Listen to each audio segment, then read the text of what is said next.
So the last episode was interesting. Some of you saw the fun side of it, the fun I was having with the rambling at the end. Others didn't. That's all well and good. But at the end of the day, it's in the past. What's done is done. We look forward. We move forward. In this episode, we have another crucial off season ahead of us and a lot of uncertainty with how exactly we are going to set up this team as we approach next season. We have players that we're going to be intrigued to see if they progress. We need to get more legitimate prospects into the club, and that starts with the draft. So let's go ahead. We'll move forward. We'll take a look at the awards, of course. We have no idea who the Stanley Cup winner is at this point in time. So we'll take a look at all the awards and such, and then we'll get into the draft. Now, in previous videos, on the comment section of those videos, people have pondered, is Provorov done for? Is maybe someone like Spike Rowe done for? Is Nolan Patrick's time in Hartford finally over? I can fully admit, I don't have a set plan. It really depends on who's available in this draft, whether it's worth trading up, what the free agent market looks like. There's so much that goes into this, especially when you just consider how disappointing of a playoff performance that was, with basically everybody just, shitting the bed is a really good term, a really good phrase for what just happened. You know what? I swear to God, I saw Tampa won, and for a second, I thought I was in the Montreal series, and I had a mini heart attack. All right, let's take a look, though, at the Stanley Cup champion Tampa Bay Lightning before taking a look at the awards. That way, we can move on. In fairness, Kreider wasn't bad. But the Tampa Bay Lightning, your Stanley Cup champions, 31. Well, we know who the Conn Smythe winner is. Oh my God, 31 points in 23 games, Andre Palat. Wow. That top three is still just dynamite for Tampa. They got Strome, Point, Kevin Wyman, whose name sounded familiar to me for some reason. And it's those top three players. They continue to dominate for the Lightning. Artem Newland had 15 points in 23 games. So now see case in point. If an 83 overall defenseman, he does have 94 potential, or 94 offensive awareness, 94 potential, Jesus. You get the point. I can sit here and compare him to our players and how disappointed I am in our players. Fact is, he got the job done. Our players did not. Couldn't hold off that burp. That's okay. Our players didn't. Meant to only hit B once. That's okay. Let's go back and look at the awards. We're going to leave the negativity in the past, though. We're not going to keep mentioning that we lost. We won a cup. It was a few years ago now. We'll be all right. Johnny Gaudreau won the Art Ross and the Hart. The Norris went to Dougie Hamilton, so a strong year for Calgary. Lady Byng goes to Gaudreau. Some guy named Anderson in Ottawa wins the Calder. Conn Smythe, surprise, went to Palat. Vezina goes to Thatcher Demko. Steals it away from Petrolainen. He also won the Jennings. He regains that. He's won it 2 out of the last 3 years. Connor McDavid wins the Selke again. Gaudreau the Ted Lindsay. And John Tavares, the Rocket Richard. Any familiar names? That's not Artuz Alino. That is not Artuz Alino. Nikulin. Essentially won the, hey, here's an award. So, there you go. At least in the context of the video game. In real life, whoever wins that award, good on them. But in this game, it's so random. It, more often than not, the running joke for me at least has been, it's the equivalent of winning the Masterton. It's like, hey, you're the worst player in the league. Here's an award for you. Because that's what it's been in years past in NHL. As we get a look at the lottery results, Columbus with the first overall pick, as you would expect. Now, we had some extra first-round picks, didn't we? Or am I confusing it as Oshie, Okposo, Hagelin, and Jerome Falake all retire? And we also lost Henrik Lundqvist. Unfortunately, he could not go out as a champion with the Connecticut Whale. That team was never going to be that successful, so I can't say that I am surprised. I'm just eager to get into this draft. I want to see what picks we have. I want to see how much damage we can do here. So let's get into it. First things first. How many picks do we have? What picks do we have? And then we'll take a look at potentially making moves. So we have an extra first round pick. We have Carolina. Actually, we have Carolinas and the Islanders. Quite a few seconds. A couple of thirds. I'm going to say quite a few thirds. A couple of thirds. We have a lot of picks. This we know. The only question is, who is in the top 5? Who is in the top 10? I'm not looking for anybody specifically, unless there's a franchise level player, which there is not. We have Isaac, which who knows. The only guaranteed elite that we know of is Eugene Robertson. Sounds about right. So this could be a pretty poor draft. He is the only exact elite that we were able to scout. Are you kidding me? How? I'm not going to sit here and complain about the scouting system again, because I've done it enough, although it bears repeating. But damn, man.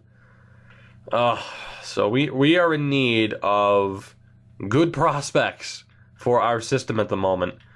And there is no guarantee of a good prospect regardless of what pick we really make unless we trade up into the top 5. So because there's no guarantee, for now, the thought of trading Provorov will hold off on that. Yeah, you could trade Provorov for, maybe we could trade Provorov if we really wanted to get like a top 5 pick. But I'm just not sure if that's worth it, to be honest. We still have quite a few players, defensive prospects too. Wellwood is really pushing to become an NHLer sooner rather than later. Let me take a look at the draft class one more time.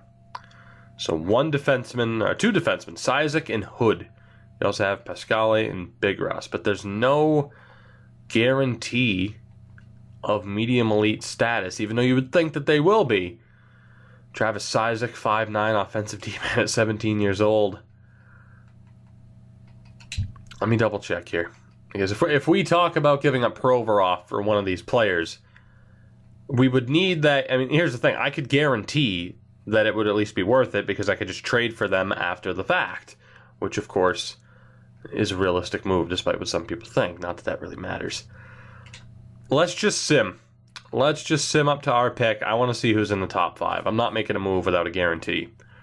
So let's take a look here. And Isaac is a 77.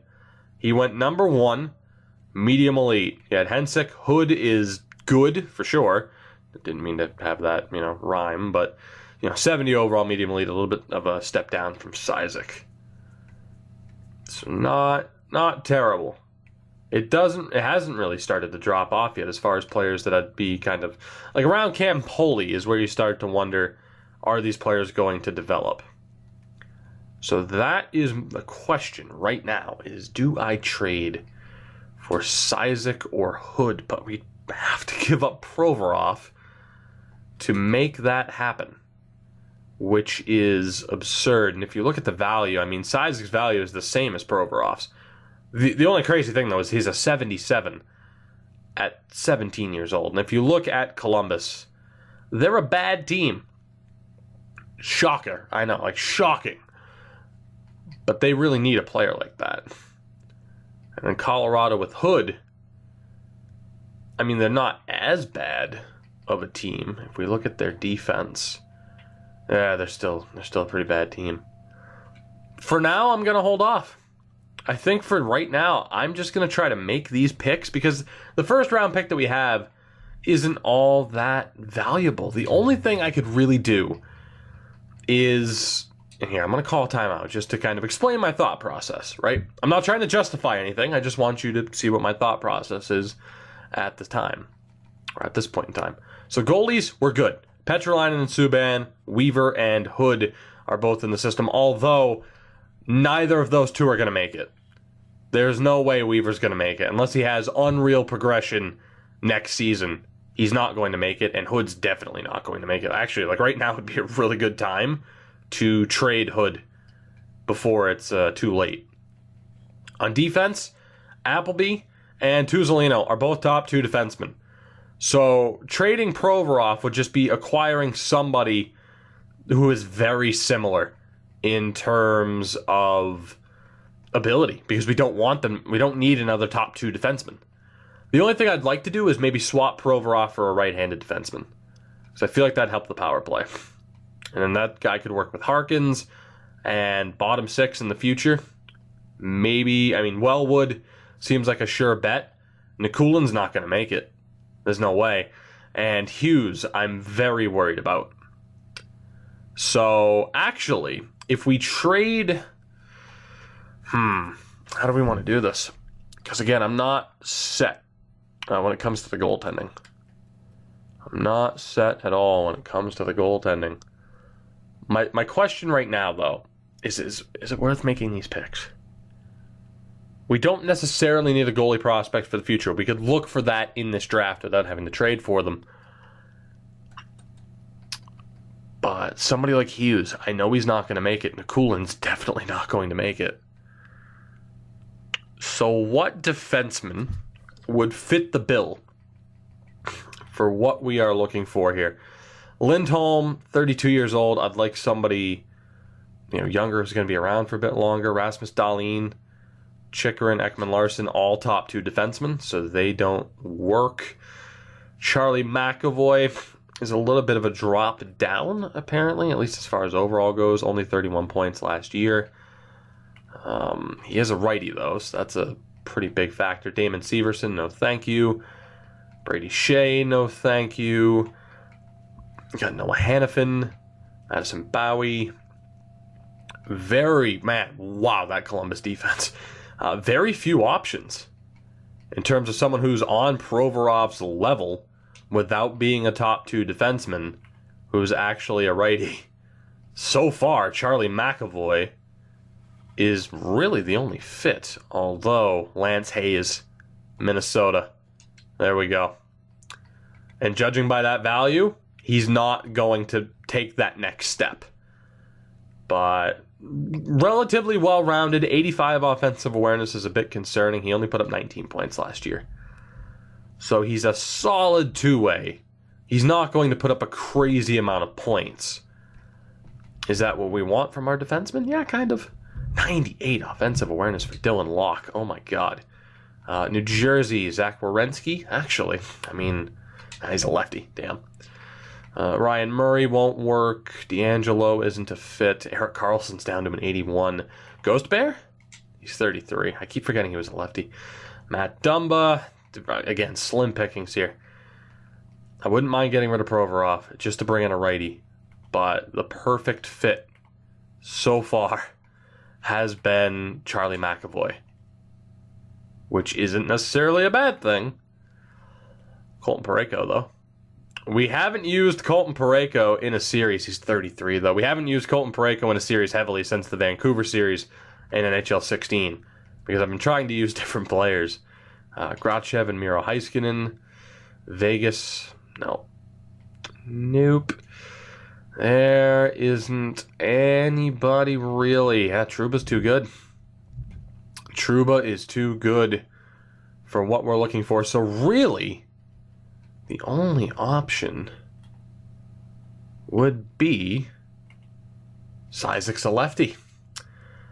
Our only option is really Charlie McAvoy, who, in a way, is a bit of a step down. His shot really didn't develop. So the only reason we would trade Provorov for McAvoy is just to have, the extra lefty-righty combo. It doesn't make sense right now. It doesn't make sense to get rid of Provorov. So he'll stay. Our top 4 is still intact. Now it's just a concern over, trading away prospects that we know aren't going to make it. Problem is, we don't want to really trade for draft picks. I mean, I'm willing to keep Weaver, I guess. I know in my heart of hearts he's not going to progress. There's no way. There is no way. He just didn't take that step forward. Yes, I know the clock's winding down, but someone like Wellwood, being a 67 already, he's got a chance. He has a chance. Damn. All right. I'm going to make this pick that we have right now. And then again, I could shop it to get somebody half decent. You know what? I'm going to call another timeout. Like I said, I didn't and don't have a set plan. So when it comes to who do we acquire and when, that is very much up in the air. I'm not against looking for a goalie prospect. And we're looking for whoever we can get that is going to help this team. Well, man, actually, now that I really think about it, would it be worth getting somebody, better for the top six? Trade Nolan Patrick, bring in a Mitch Marner. Not that I have much faith in Mitch Marner after how the Hartford experiment went. Boston, well, Louis Domingue's their best goalie. Oh, Louis Domingue. It just didn't work out for you in real life this year, did it, buddy? It is rough to see what happened to Louis Domingue. Oh, R. Spooner, 72 overall. Russell Spooner. See, that is the type of prospect we'd be looking at acquiring. A little bit cheap to steal them from Buffalo, but what can you do? Jack Eichel. So for forwards, it's Leidecker, McKinnon, Quick, Kreider, Lowry, Patrick. I mean, there you go. There's the top six right there. Adding somebody else, like how much is that really going to upgrade things? As we just kind of waited out for Kreider and Lowry to continue to develop, Nolan Patrick is what he is. So my thought there is, do we make a trade for someone like Jack Eichel? But how much is that? I mean, it might help out for sure. There's a good chance of it. 65 points last year. Well, Jack Eichel in particular doesn't really work. Spooner, though. Russell Spooner is a solid prospect that I would not mind stealing away from the Sabres. But you know what? Considering the value of that pick, I hate to do this to you. Because I know some people are going to be like, what the hell? You just went all that time, you still haven't made a pick, and you're not going to make a trade. And to that I say, you are correct. We needed to look at all of our options. We did. It's a part of the process. In my videos, I show the process. If you don't like videos that show the process, don't let the door hit you where the good Lord split you. God, that's a great line. So we're going to just look to strike gold here, basically, and hope that we get other players that can bump up the value. Hopefully no one really declines once we hit the free agency period. So we got Bob McNaughton as an option, Francois Lalime, 17-year-old defenseman, Jason Beyer, the Croatian, and Vince Faith. Right. Do I trust in low top six? Not really, just because we haven't really scouted them out. I gotta go with him. I have to. He's the guy. Jason Beyer, the Croatian. Maybe he has a slap shot like Krokop has a head kick. Beyer, medium top 4, 56 overall. Not bad. Good potential. The overall is a bit rough.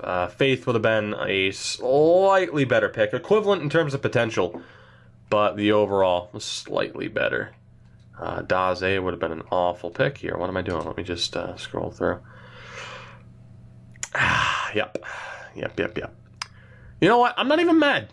I'm not even mad because how often would I select someone that has Bob McNaughton's potential and they're awful? So I'm not even mad. It's a rarity that a player who has that potential on the board actually ends up being that good. So I'm okay with it. Does it suck? Yeah. Yes, it does to miss out on a player like that. But it is what it is. So case in point, I could take Cirelli here. He'll be medium top 9. I am almost certain. I am almost certain. So the best goalie in the draft looks to be Galiev, I'm guessing, or Martinez. All right, Galiev or Martinez. We're going to end up with one of those two in the next round. For now, I'm going to go with the same strategy. We're going to draft Kari Ranta, the 18-year-old Finnish defenseman, and that didn't work. On par with what Anaheim selected, so it's not a complete disaster, but still not ideal. This isn't looking like the strongest draft in general, so it might just be for the best to make these picks because, well, it might have been for the best to trade them, but too late now. Too late now. So do I take the risk with Louis or Celios and hope that they're actually as good as advertised? Same thing for Petterstrom and Kessel. Both goalies are gone already, huh? Well, that is unfortunate. Medium starter for Martinez. And where the hell is the other one? Medium starter. Wow. Both goalies were awful, too. This is a really bad draft. Not the best decision to go for it and just hope to find the best players possible. A case in point, we have this guy scouted up 3 times, showing up as high top 4. He's going to be medium 6. There's no way. There's no way he's not. So it's like, do I just go for Laflamme? Do we draft Paco because it's a great name? I'm not a fan of this crapshoot system. High elite in the 3rd round, huh? Right. All right, crapshoot system. Let's make this work. Let's go for Sylvain Laflamme, Manny Stolars. Laflamme, why not? That's why. He's awful. On par pick with what Philly ended up with, and Dallas, and New Jersey. My God, this might go down not as my worst draft, but just like the worst draft class in general that I think I've ever seen. Like, this is really bad. Let's see. Well, we have, you know what? Jonathan Celios, even though you have an H in the name Jonathan. Why would you do that? Celios is the pick.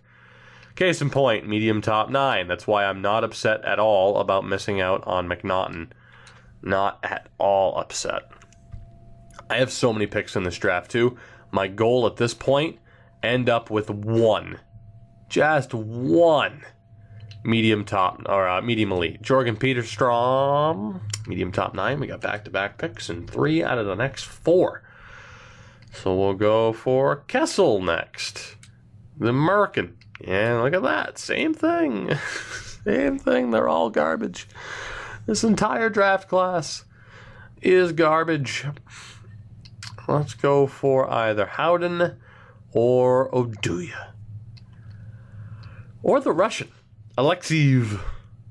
Let's go for the Russian power forward, Alexeyev. Well, low top 6. You know, that could have been worse. Could have been worse. I think I'd rather have low top 6 than medium 9, so that's good. Do I really want to scroll through and see where other teams managed to find steals? Not really. Oduya was half decent. There's Marchand, Muzzin. Well, no medium elites yet. So that's good. Everyone else is struggling just as much as we are. Let's see. 3rd to 4th round. Who are we going to go for? Who are we going to call? We have Kessler. Maybe Kavanaugh? Only, Jim Kavanaugh. Sure, that's a great goalie name. Jim Kavanaugh. He was actually medium fringe. Well, our goalie prospects didn't improve all that much with that selection. But what can you really expect? Let's go for, Pikkarainen. Just hope the Pikkarainen's actually that good, or we go for the Ukrainian Kostitsyn. You know what? Just because you're 6'4", why not? Oh wait, that's why. Because you're even worse than advertised. Because that's how this game works. I said I wasn't gonna complain about it, but it's difficult sometimes, man. That's all I'm saying. We'll take the Ukrainian Vladimir Kostitsyn. 18-year-old two-way. Hope for the best. Medium top 9, that's pretty much the best from all outward appearances. There's a low elite, and there's the medium starter goalie that I was looking for. Sweet. Well, in fairness, I'm actually looking for a medium elite of any player type at this point. Oh, who do we go with next? I mean, there's no... Like, there's nothing. There's no guarantee here. Nederost. I don't think I've ever seen that name before, so you win, Nederost. Low top 4. There you go. Just select by the name. Select the name that you like. Select a name where you can imagine the guy scoring the cup-winning goal, and that's how you know it's a good pick. See, someone like Bitz and Campagna, you know they're not going to score a cup-winning goal. Ton of low elites. Jesus. I was all right with the Nederost pick until I saw all the other low elites. My God. Oh, so let's see. Summers. Steve Summers. We got Ortmeyer and Brigley.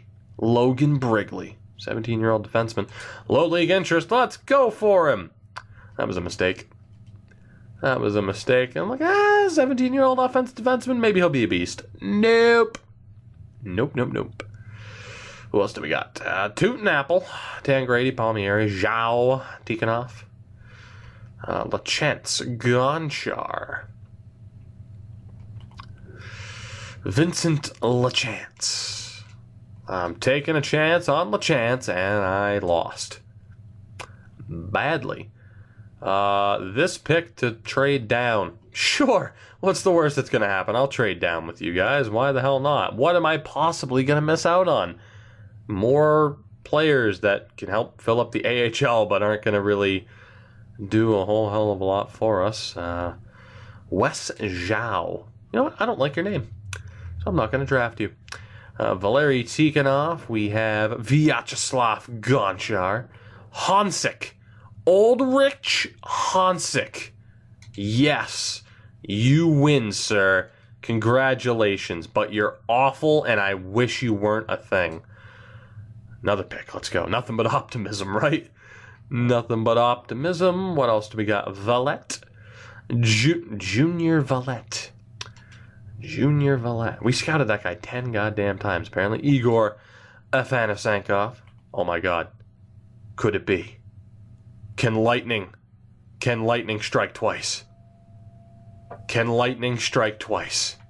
Please, God. You know what, though? The original Essa Hall went from awful potential to franchise. It could still happen. Have faith. This draft was awful for a reason. And it was to get us Essa Hall. Is that Miroslav Shatan, by the way? Merrick Shatan. Right. Humphrey. Metropolit. Rice Miller. Morris. I don't know. Marjamaki? Sure, why not? A 6'3" Finn? Let's go for it. What's the worst that could happen? Oh, he's awful? You don't say. Any more picks, or are we out? We out. That was awful? Awful. Let's go with awful. That was awful. However, we still have room to do what we have to do. We still have room to make sure that this team is still a contender moving forward. To get there, we got to go through the re-sign phase and the rest of the off-season. I'm probably going to go through the re-sign phase right now, but mainly because I want to see who's there for free agents, but we're not going to go through the free agency period in this episode. So Malcolm Subban needs a new deal. $24 million in cap space. 4 years, though. Are you kidding me?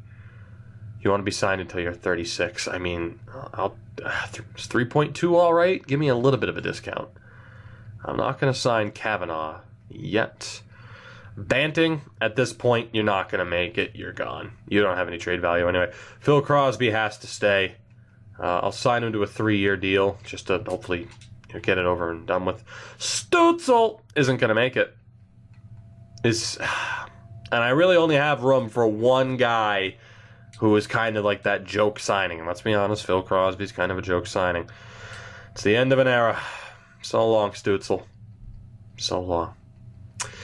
I'm crying right now, so I'm glad I don't have webcam for this video. Andrechuk needs a deal. That's a lot of money, sir. How about 3.4 instead? McGillis, 24 years old, 75 overall. You're not going to make it. You're gone. You are out of here. Stoll can be re-signed.